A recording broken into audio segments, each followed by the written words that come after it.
I want to say just how vital this is. And I want to address just only the Christians in the audience, okay? So if you're not a Christian, you have permission to tune out right now. You don't have to listen. But if you are a Christian, I want to tell you something.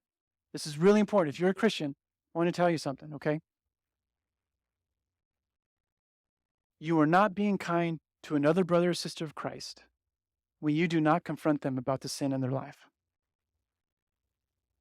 Let me say that again. You are not being kind to another Christian, to another brother or sister in Christ, when you are not willing to confront them about the sin in their life. See, that first part of that passage says, if anyone is caught in sin, you who live by the Spirit should restore that person gently. Now, there's ways to confront. There's good ways and there's bad ways. And the good way is to do it, like it says there, do it gently. Do it with the sake of reconciliation. Do it with the sake of, for their best interests in mind. Do it with a humble spirit, with a kind spirit, in a way that shows that you have their best interests at heart because you love them, right? Not like being mean about it. There's a way to do it.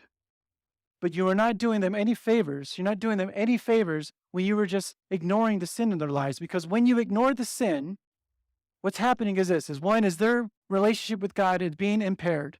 They're not being the people that God fully wants them to be. It's being held back by that sin that they're holding on to in their life. That's one thing that's happening.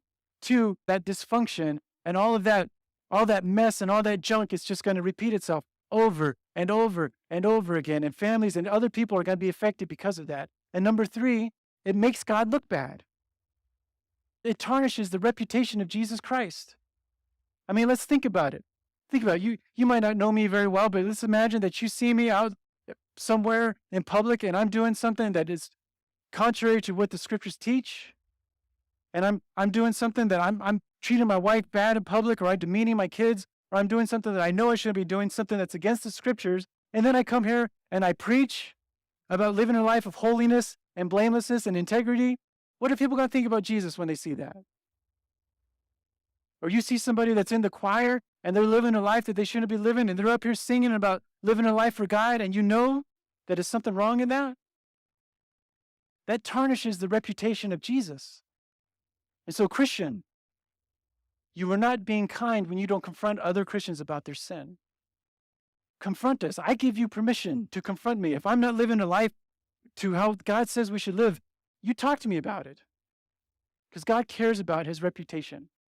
That's why, things like church membership are important. Stuff like that, that's essential. That's why we do those things.